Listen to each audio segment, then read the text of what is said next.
Je m'appelle Martin, je suis sommelier et malvoyant. Aujourd'hui, je vais proposer à quelques personnes de faire un test à l'aveugle. Enchanté. Je suis Martin, je suis votre sommelier pour aujourd'hui. Une chose qui est importante, moi je suis malvoyant. Ok, un sommelier qui a pas la vue ou presque pas la vue, spécial. Ça m'oblige d'apprécier un vin sur base d'autre chose que purement les aspects visuels.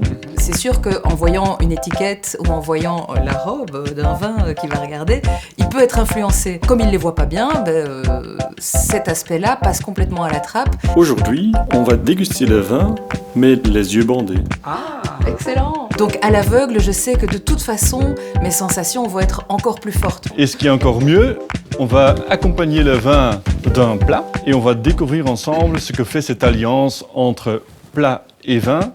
Toujours les yeux bandés. Ils ne verront pas ce qui est dans leur verre, on va juste sentir, goûter et deviner ce qui est dans notre verre.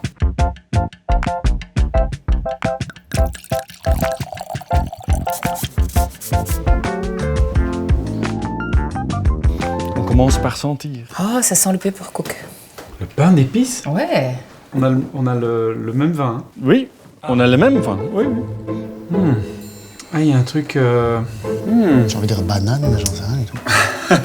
Qui a donné une banane à Fred? Mangue. Merde. J'ai Quoique envie- mangue, ça sent un peu le savon. J'ai Ça sent envie de pas dire le savon. litchi. Mais litchi en boîte. Ouais, litchi. Ouais. Alors déjà, rien qu'à l'odeur non plus, j'ai aucune idée de la couleur du vin. Je m'attends à ce qu'on nous donne des pièges. Enfin, je pense que c'est rosé. Hein. Moi, je dirais blanc. On peut changer d'avis une fois qu'on goûte. Hein. Ouais, c'est étonnant. Déjà, la première surprise, c'est pétillant. Et tout d'un coup, on a quelque chose d'effervescent en bouche, c'est vrai que c'est très surprenant. Vous voyez, Ah, c'est marrant, mais j'ai un arrière-goût d'un truc vieux. Vieux fauteuil comme ça. ça goûte le Chesterfield. Je sais pas du tout comment un Chesterfield goûte. Devant vous, il y a aussi une assiette. J'ai l'impression que ça rend le vin plus frais. Non, mais j'ai l'impression qu'il y a un côté métal. Qui veut deviner quel vin on a dans notre verre? Au revoir. Moi, je pars en Adieu, Italie, Gilles. moi. J'étais sûr que Gilles allait dire Italie à tous les coups. Parce que c'est le plus beau pays du monde. Allez, Vas-y. Fred, on compte tous sur toi. Je vais dire champagne. On enlève les masques. Ah, ça y est, c'est du... Non, ah, je sais pas. C'est italien. C'est italien. Bravo. Frédéric, qu'est-ce qu'on a mangé? Moi, j'ai dit du saumon fumé, mais après... Et quoi, c'est moi qui avais tout faux, quoi? Ben, le chef a toujours raison. Hein. En fait, c'est un Franciacorta, donc c'est en fait le champagne italien. On est très proche d'un champagne, 60% de Chardonnay, 30% Pinot Bianco et 10% Pinot Nero. On a cette belle acidité, cette fraîcheur dans le vin. Et en fait, le gras va enrober l'acidité. Ça donne vraiment un vin qui est très complet et qui accompagne très bien du saumon fumé.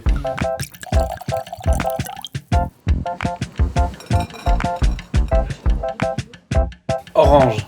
Il y a du rose. Il y a Je sais pas ce que c'est, mais il y a du rose. un côté bonbon. Mais c'est vraiment un sachet de J'ai bonbons. jamais envie de nouveau envie de dire la banane.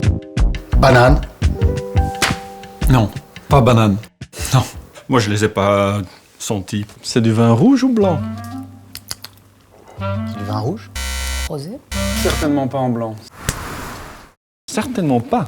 Arrête. Du fromage et du miel. Quand je le goûte là, pour la première fois, c'est du rouge, je suis sûr. Et après, on m'a servi un autre vin. Le vin changeait complètement. Combiner le vin avec un repas, ça change complètement l'expérience gustative. Ah, c'est du rosé. C'est du ultra blanc. clair. C'est du blanc. C'est du C'est blanc. du- Vin et fromage, on mettra toujours du vin rouge. Drôle de couleur. On a un Malbec argentin, un Malbec blanc. Le Malbec, c'est vrai qu'on associe au Cahors d'habitude. Le fameux Malbec. Alors là, Malbec blanc, je savais même pas que ça existait. Waouh. C'est Malbec. pas une station de métro? Ça reste mon préféré, ça. Ici, Non. on a vraiment cherché la cohérence Ouais. entre le plat et le vin. J'imagine pas qu'un fromage puisse amener une telle plus-value à un vin et inversement. On n'est pas allé en contraste, ce vin qui est très fruité avec un fromage qui est aussi assez fruité, et les deux vont parfaitement ensemble. Qui dit Porto dit l'apéro le dimanche midi chez ma grand-mère, un peu démodé. eh ben, c'est pas correct. Ouh, Oh waouh! on n'est pas dans un vin classique. Enfin, c'est du Ça c'est Porto, du c'est muscat. Calvados, Calvados. pomme, poire, Pomme, ouais, caramel. du raisin. Du Je melon, me de suis la dit, s'il y a banane. quelqu'un qui dit du raisin, c'est dehors. Ah oui. C'est un moelleux, il est fort. Ah, genre c'est Montbazillac. On est dans le blanc ou dans le rouge? Si c'est Je du peux rien rouge, dire, si c'est c'est du rouge, je tellement bon. quitte le projet. Oui, mais si c'est un piège. J'espère que c'est pas du rouge. Oh, du chocolat. Ah ouais. Le Porto avec du chocolat. Ah, c'est magnifique. Ça l'a calmé. Une combinaison spéciale et très Il réussie. n'y a pas de surprise, il n'y a pas de contraste. Ils se contrebalancent l'un l'autre. Ça marche très très bien. Ouais. Si c'est du rouge, je quitte le projet. Oh là là là là. Adieu Gilles. Pardon. On t'aimait bien. Je l'avais dit dès le début. Et puis je suis partie sur toute autre chose. Ah, je dois me faire confiance. Le Porto a un petit peu une image désuète, mais j'aime bien parfois, moi, ce qui est un petit peu vintage. En tout cas, ça m'a réconcilié avec le Porto. Je dirais plus au Porto, non. Un bon Porto peut être très souple, très fin, très riche. Et pour moi, c'est un vin qui est complètement à la mode, voire sexy. Oh yeah. Un vin rouge avec un repas thaïlandais, c'est peut-être une surprise, mais il faut l'essayer. Donc celui-là, pour moi, c'est sûr que c'est du rouge. Rien que l'odeur, je sens déjà un truc sur le là. Ce que je sens sur la langue et dans le palais, c'est un peu râpeux, c'est ce que j'associe au tanin. C'est des sensations dans ma bouche ou dans mon nez. Ça picote. Je n'arrive pas à identifier son parfum. Je suis perdu. Je goûte que c'est du vin rouge, mais j'arrive pas à définir quelque chose de plus précis que ça, comme si c'était un vin rouge discret. Ce vin-là est très calme comme ça, très discret, très... Un vin rouge, mais qui la ramène pas trop. Bon, on peut y aller? Alors je goûte, c'est très parfumé. un peu de taille, là. Ouais. Citron vert, ciboule. On a vraiment plein de couleurs. Je trouve que le repas révèle le goût du vin. On a le plaisir d'un vin qui vient vraiment porter le plat. J'ai l'impression qu'il se fait discret pour qu'on profite de ce qu'on mange. C'est vraiment le vin qui met le plat en valeur. Poulet, hein. Quand même une tranche de poulet. Ça fait Franchement, de la dinde poulet, ici. hein. C'est du porc. Combinaison plat asiatique avec du vin rouge.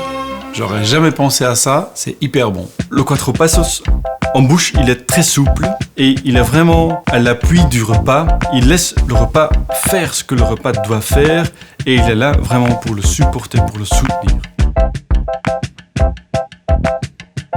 Comment combiner un repas avec un vin? C'est très facile. Tu essayes, tu goûtes, tu essayes encore et surtout, oublie les règles.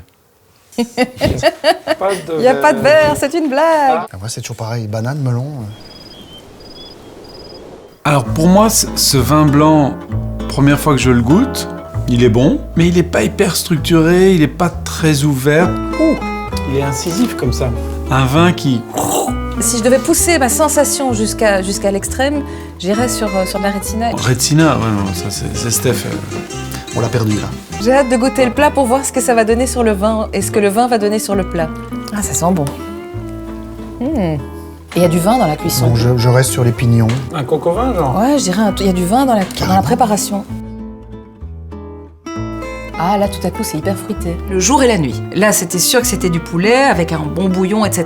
Et du coup, le vin par-dessus, ça fait... Waouh. Comme si le vin l'avait amélioré, comme si le plat améliore le vin plutôt, ouais. Ah, ça y est, moi, c'est rouge. Ah ouais? Ah, t'es sûr maintenant que c'est du rouge? Directement, paf, j'ai du blanc. Pour moi, il reste blanc. Ou rosé? Et moi j'étais tellement sûr que c'était du blanc que j'ai même dit si c'est pas du blanc, je fais la vaisselle. Ok, la vaisselle est en jeu, moi je dis que c'est du rosé. Ça recommence à sentir le blanc. Mais c'est vrai qu'après, on a encore réussi à me faire hésiter. Toi, tu dis blanc, moi je dis rosé, toi tu dis rouge, c'est ça, hein? Ah, c'est compliqué. Ouais, c'est peut-être du rosé quand même. On va regarder, hein. Oula. On lève les mains. Là, il y a un gros enjeu surtout. Pas de vaisselle, c'était du blanc. Hop là. On est sur un coco vin qui a été préparé avec le même vin. Le Viré Clessé, il est très délicat, il est subtil, il est élégant. Et pour moi, c'est un vin qui est très riche en bouche et qui mérite vraiment d'être dégusté avec un bon plat. Du coco vin avec du vin blanc, T'aurais jamais fait ça. J'aurais jamais même pensé que ça puisse exister. Quel vin choisir pour accompagner un repas?